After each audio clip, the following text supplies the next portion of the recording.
everybody. Welcome back to Retro Wrestling with Gene Jackson. And this week, it's the long-awaited return of the UWF Fury Cast, the Herb Abrams UWF podcast. That's right. After many requests, I finally decided to pick back up where we left off after episode 10. Unfortunately, Bob Anderson will not be joining me for this incarnation of the show, but I promise we're still going to have a lot of fun with it. And oh boy, we're coming back. We are diving headfirst into a steaming pile of late-night wrestling insanity, better known as the UWF Fury Hour, episode 11. And as always, this episode of the Fury Hour is brought to you by cocaine. Now, if you're new to the show, I envy you, but buckle up. This is Herb Abrams Universal Wrestling Federation, where logic goes to die, racism gets airtime, and the phrase, "Who booked this crap?" is more of a mantra than a question, but let's get into it. We open up with Herb Abrams introducing the show with his usual enthusiasm. He promises a powerful card tonight, which makes me think he might have switched from coke to crack if tonight's card is one he deems powerful. But anyway, the big hype this week, Colonel DeBeers, noted fake South African racist stereotype, is facing a mystery opponent. Who could it be? Is it Hulk Hogan? Is it Sting? Nope. Spoiler alert, credit BT. It's Louie Cutie Pie Spicolli, folks. And yes, he did just wrestle here last week as a heel. And now we're going to tease him through this entire show, going against our mega heel, Colonel DeBeers, as his mystery opponent. I guess we're doing that because, you know, he was a heel last week. I don't know. We're also going to see the UWF debut of The Rock. No, not Dwayne Johnson. No, not Ole Anderson. That's right, it's the other Rock. Don Morocco is here in the UWF, and actually I'm pretty excited about that. I'm looking forward to that. One significant thing to mention here at the top of the show, Herbie has finally seen fit to take himself off the play-by-play and introduces guest announcer Craig DeGeorge of 80s WWF fame. Now, he may not be everybody's favorite announcer, but anything is better than Herb at this point. And honestly, I don't know. I always kind of liked Craig DeGeorge. I don't know, maybe just because I was 10 years old. And I remember those old Coliseum videos he was on. And I don't know. I was one of the rare few that found him and Johnny V's banter humorous at the time. But I'm just curious who convinced Herb to make this change, because clearly he doesn't have enough self-awareness to come to this decision on his own, I wouldn't think. So surely someone must have found some casual way to convince him to give someone else a shot in this role. I don't know, Bruno perhaps, Brian Blair maybe, the authorities. I don't know, but I'm not mad at it. I'm looking forward to experiencing a Fury Hour without Herb ranting throughout the matches and overhyping what typically is usually some of the longest, most boring squash matches in wrestling history. As well, if you've made it up to episode 11, you know where we're at right now. But if you haven't, go back and check out episodes 1 through 10. Back when I had my co-host Bob Anderson, those are a lot of fun, and that'll get you up to speed here for episode 11. Because basically what happens, it's episode 11 of the UWF Fury Hour, which coincides with episode 11 of the Fury Cast, not to be confused with which episode number we're on in the big scheme of things for retro wrestling. But nonetheless, let's go to the ring for the first match. First match out of the gate, we've got the Russian Bear, Ivan Koloff, versus Matt Starr. Now, Matt Starr looks like somebody put an Arby's roast beef sandwich in a wrestling singlet. But Koloff, he's in his 40s here, but he's still in good shape. He's angry. He's swinging that chain around like he's ready to take down Sammartino for the WWF Championship one more time.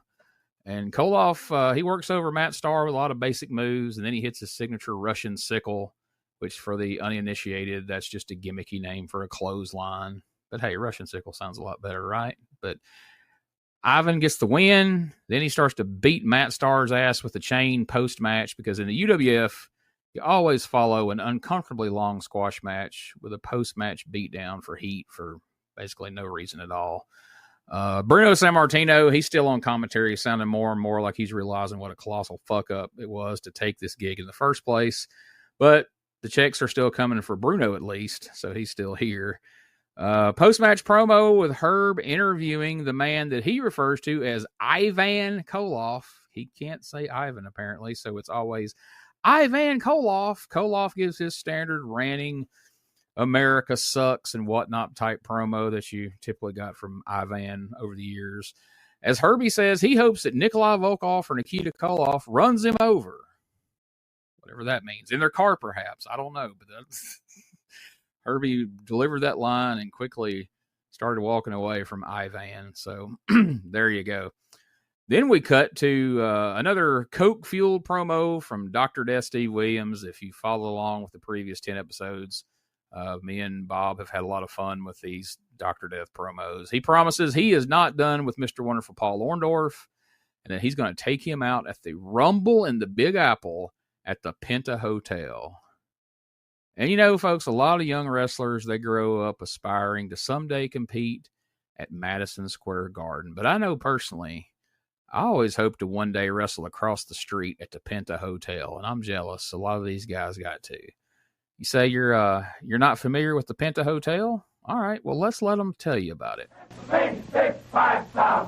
Glenn Miller's Pennsylvania 65000, a jazz classic, and the phone number to a New York classic, the Pennsylvania Hotel, now the newly renovated Penta Hotel.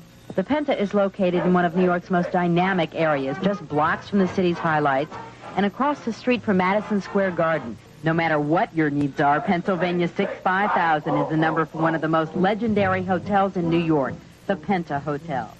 Well, there you go. That tells you all you need to know about the classic Penta Hotel. And as you go through listening to these shows, if you're listening to these with earbuds or a headset, the sound when I play these audio clips are only going to play through one speaker. I apologize. That's just how these shows are online. So gonna have to bear with me on that. Anyway, we saw a replay of that infamous steel chair attack where Steve Williams floored Mr. Wonderful with a big chair shot. But thankfully, this time, somebody had the good sense to finally edit out the part where Williams waxed the referee multiple times with the same chair, who then totally no-sells it.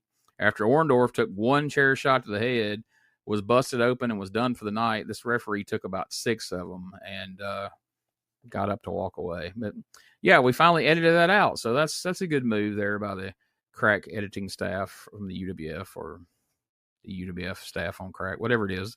Next up, here it is. It's what we've been waiting for. It's the debut of The Rock in the UWF. That's right. The Rock, Don Morocco, is here taking on the intern. Yep. UWF, we're getting dangerously close to just naming jobbers after office positions. Next week, it'll be Dr. Death versus the receptionist. Actually, no, I kid. Of course, the intern gimmick has been around forever, especially in our beloved Memphis. But this particular intern is actually the former Davey Meltzer. He was later called the Patriot when he took on the Viking, a.k.a. Ludwig Borga. And otherwise, he's known as the UWF's resident punching bag. Whether he's in a mask or out of a mask or whatever you want to call him, you know he's going to get his ass beat. And he does so here. But bless his heart, the intern tries, but Morocco throws him around like a sack of shit.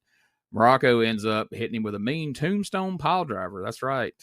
Morocco was known to pull out a tombstone pile driver every now and again, long before Mark Calloway made it his finish. And then at the end, after the match, we get a promo at ringside as our ringside interviewer, now that he's not on commentary, Herb Abrams, he talks to Don Morocco. Morocco tells him that he's working out every day to lose his gut.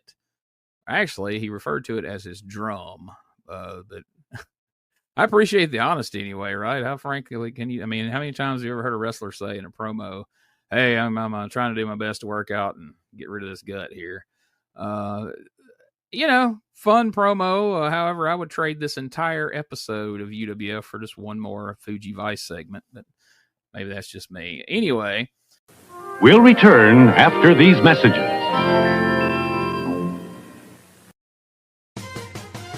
relive the glory days of Memphis wrestling with the Retro Wrestling Review USWA podcast. Each week, we go back in time to review USWA Championship Wrestling from the 1990s, episode by episode. Join us for watch-alongs, behind-the-scenes stories, and exclusive interviews with people who were there and lived it. Whether you grew up watching it or you're discovering it for the first time, this podcast is your ringside seat to Memphis wrestling history. It's all a part of the WrestleCopia Podcast Network. Listen now at uswapodcast.com. Hey guys, Ray Russell here, curator of the WrestleCopia Podcast Network, inviting you guys to listen to many of the programs here as part of the WrestleCopia brand, including, but not limited to, the Wrestling Memory Grenade, currently covering the 1988 and the WWF project. You can also listen to the Regional Wrestling Podcast, where we talk the territories. You can also listen to the Wrestling Stoop with the legend himself, Bob Roop. But that's not all. You can also check out the Puro Wrestling Academy with the professor of Puro Resu, Mr. Dan Ginnity. Dan and I go back in time and cover the history of Japanese professional wrestling in the English language. And you can listen to all of those shows and more, all part of the WrestleCopia Podcast Network, located over at WrestleCopia.com. That's WrestleCopia.com, and anywhere your podcast streaming needs are met. So if you're looking to support that next up-and-coming podcast brand, please consider making it WrestleCopia.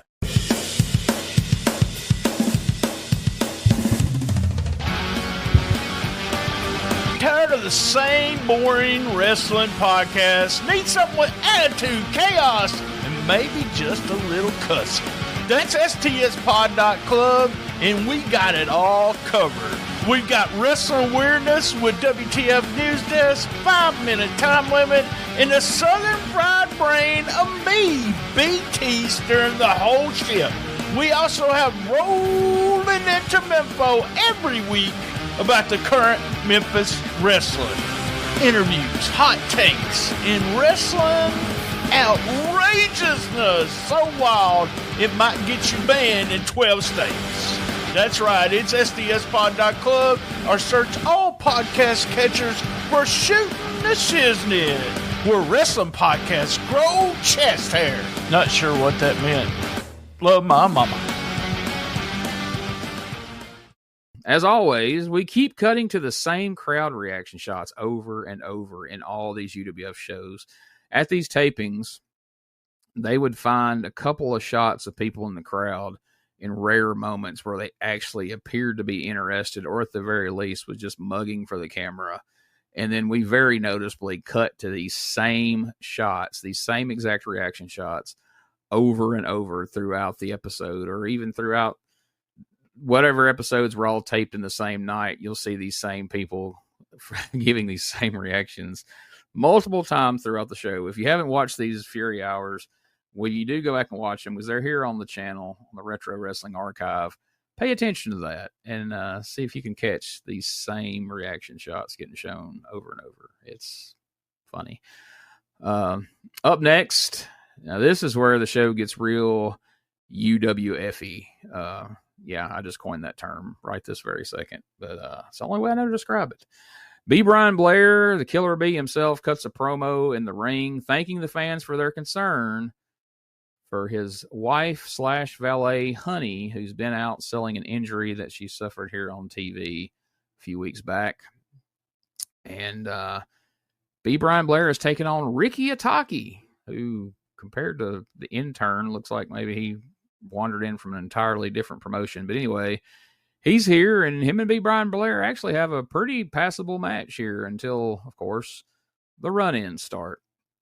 Cowboy Bob Orton holds B. Brian Blair after running in, while John Tolos whips him across the back with a belt. Oh my God, who is going to save B. Brian Blair? Will it be Paul Mr. Wonderful Orndorff? Who could it be? It's Captain Lou Albano. That's right. Just when it looks like Blair's about to get murdered for the second week in a row, Captain Lou Albano waddles down like a drunk uncle storming a family barbecue uninvited, wielding that cattle prod that B. Brian and Honey call the Stinger, and he saves Blair's ass here. And you know, nothing says top heels like powdering out from Captain fucking Lou. But that's what we got, folks. Next up, we get a commercial for Midnight Express limo service. And guess what? There's a manager here in this commercial promoting Midnight Express limo service. Now, right now, you're picturing in your head, what wrestling manager would be in a commercial promoting the Midnight Express limo service? It has to be Jim Cornette, right? No. Oh, well, this is 1990. Well, then it has to be Paulie Dangerous to the Light, right? This is the original Midnight Express limo service. No, it's John Tolos screaming and ranting and raving about all the amenities that you'll get in the Midnight Express limo service. As a matter of fact, let's take a listen to that right now. This is the Golden Greek speaking, and when I travel in style, man, all the way. Look at this beauty. Look at this. The Midnight Express limousine. Beautiful, classy, first class, the ultimate in traveling. This is what the Golden Greek does. Travel in first class. Take a look at it. The Midnight Express beauty. Take a look inside. All the comforts of home. Television, telephone, a little refreshment, comfortable ride. What do you need? And it sits everybody comfortably. Remember, the Golden Greek tells you, Midnight Express limousine, the ultimate in limousine service. And if you heard it from the Greek,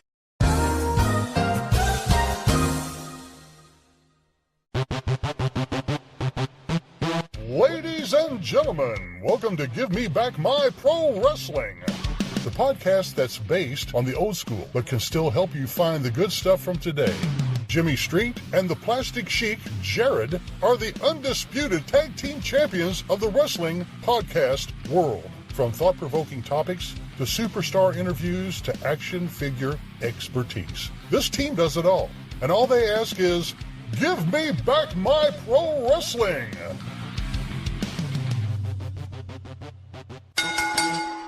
Every other Thursday, wherever you listen to podcasts.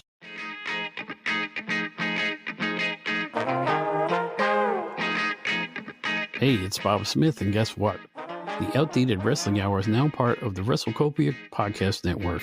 But hey, no fear, you're still going to hear the unique guests, comedy, music, authors, journalists, funny people.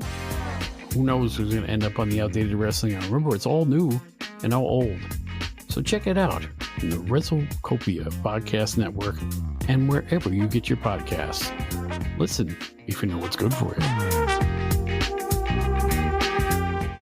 This is Wrestling Nostalgia, the podcast that dives into wrestling history. Hey, wrestling fans, I'm Dave Dynasty, and if you enjoy podcasts that are knowledgeable and history-driven, then Wrestling Nostalgia is for you. With great guests and fun interviews, there are over 200 episodes in our archives. We chat with several first-time guests and often cover topics not discussed on other podcasts. Look up Wrestling Nostalgia on your favorite podcast platform and visit all of our links at linktree/WrestlePod. That is linktr.ee/RASSLEPOD. And remember, wherever you go, whatever you do, be good, be safe, and keep on growing. So there you go. It's beautiful. The Midnight Express limousine service. Take it from John Tolos. It has all the comforts of the home right there in a limo. So then we go to Herb and Bruno in front of a green screen picture of a box office. And both of them here sound like they're on sedatives. Even Herbie, who's usually just wound up like a dollar watch, they're both talking about hyping the big, exciting Rumble in the Big Apple coming to the Pent Hotel very soon. So yeah, they run down some matches there. I know there's an AWA title match with Larry Zbyszko taking on David Sammartino. We got the big grudge match with B. Brian Blair taking on Cowboy Bob Orton.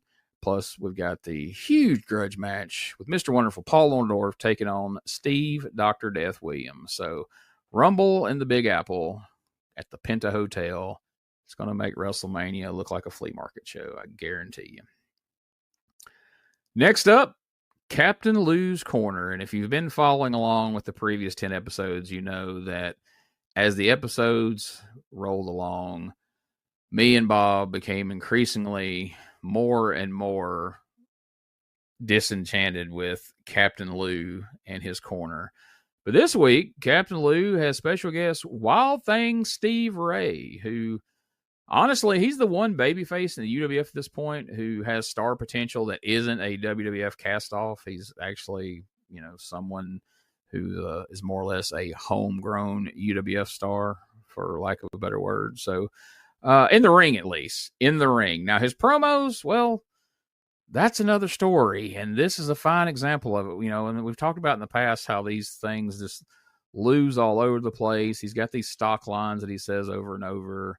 He's fighting with the heels, and it's insanity. I don't know really what they wanted these things to be, but in this one, Steve Ray rants about doing the nasty every night while wearing underwear on his head. Albano tries to corral it into something resembling a promo, and when Albano is the one trying to reel it in, you're in trouble. But it just turns into a fever dream with rubber bands and pelvic thrusts, and obviously, you just need to hear this one for yourself. So let's listen to Captain's Corner with the Wild Thing, Steve Ray.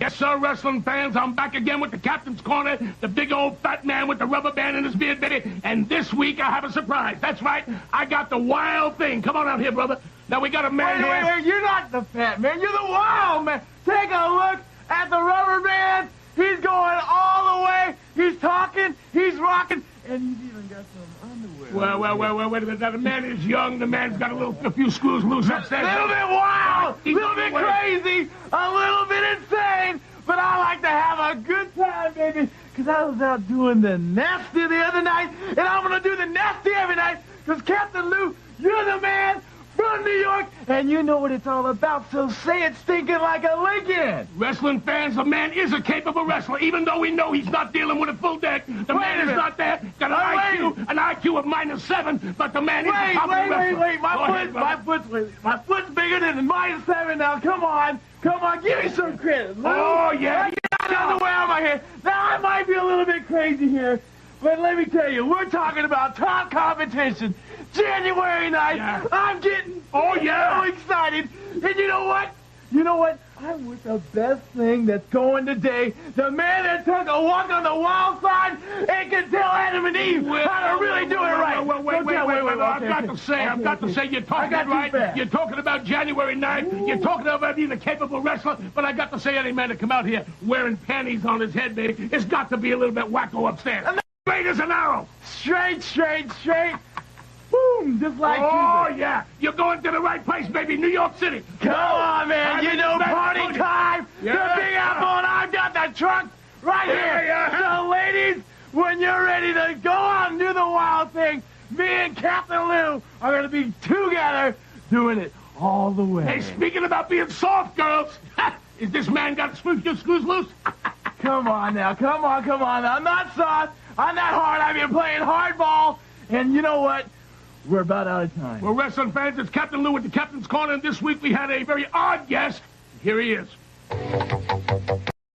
All right, there you have it.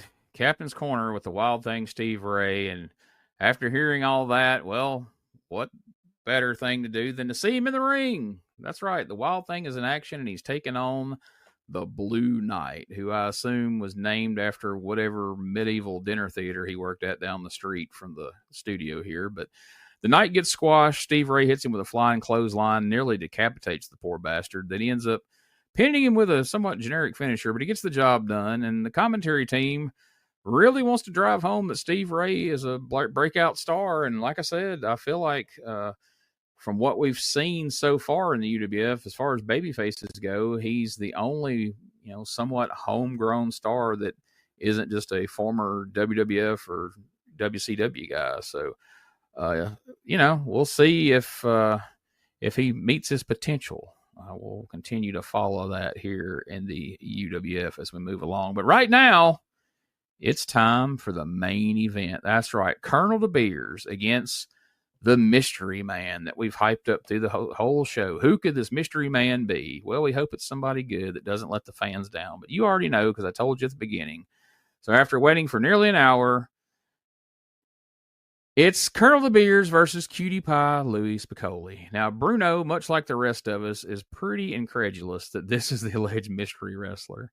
Again, I guess they did it because Louie was a heel last week. This was the only other guy at the taping that they could plug into the spot. It just makes no sense. But one good thing about it, Spicolli did have a nice little cheering section out in the fans that rivaled any of the baby faces that's been seen on this week's TV taping. So on that front, I guess it kind of worked.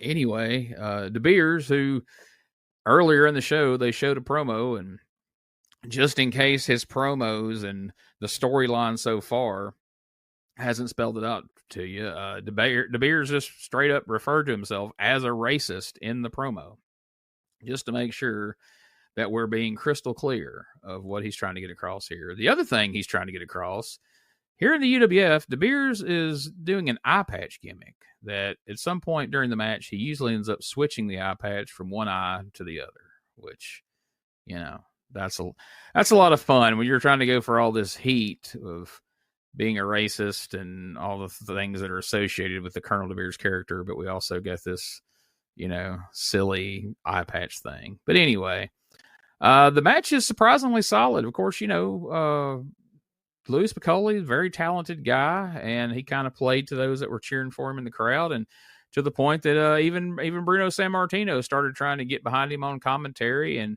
we had a good match here until finally DeBeers hits his finishing move, the state of emergency. Now you're asking yourself, what could the state of emergency be? Well, it's a DDT.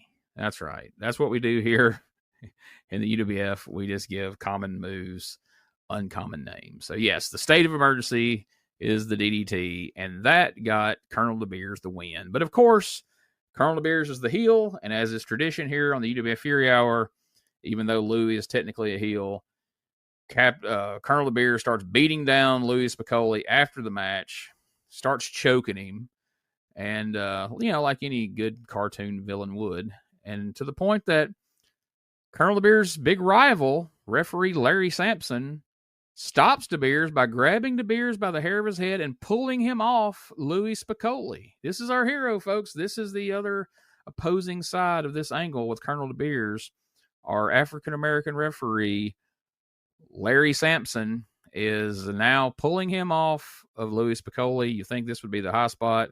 And George is trying his best to put it over, but George keeps referring to referee Larry Sampson as Larry Sanders, which was a Gary Shandling character on HBO. But let's give Craig a break. He's new here, and I'm sure he's still trying to wrap his head around the fact that one of the main angles here in the UWF is between Colonel DeBeers and a referee, based on the premise that DeBeers doesn't want a black man refereeing his matches because, you know, not only is he a racist, and the entire basis of his character is he's a racist, but he also has this fun little eye patch gag going on. But wait, the ICEMAN cometh. That's right. ICEMAN King Parsons hits the ring to make the save. Big headbutt on Colonel DeBeers, who flees like a coward. And this is the closest thing to a satisfying moment of this dumpster fire of a show that you're going to get right there. So, finally, there's someone opposing Colonel DeBeers and his racism besides our referee, Larry Sanders, a.k.a. Larry Sampson. ICEMAN King Parsons has arrived, so that should be fun. Perhaps he'll show up at the Penta Hotel as part of the Rumble in the Big Apple. I guess we'll find out next week when we get an update. But that wraps up UWF Fury Hour episode 11. And folks, this episode had it all. Racism, interns, mid-match concussions, underwear hats, and questionable eye patches. What more could you ask for? So join me next week as we dig into episode number 12 and continue wondering just how much of this really happened and how much of this must be a cocaine-fueled hallucination from Turbo Herbo, as he was often called back then. Subscribe, like, rate, leave a review. Anything you can do for us, we sure would appreciate it. And if you enjoyed this show, please share it. Tell a friend. If you didn't, well, join the club. This is like a weekly support group for bad wrestling show addicts here. So remember, I'm Gene Jackson, and this has been another episode of Retro Wrestling, the UWF Fury Cast. And as always, I watch this shit so you don't have to. That's right. You're welcome. See you next time here on Retro Wrestling.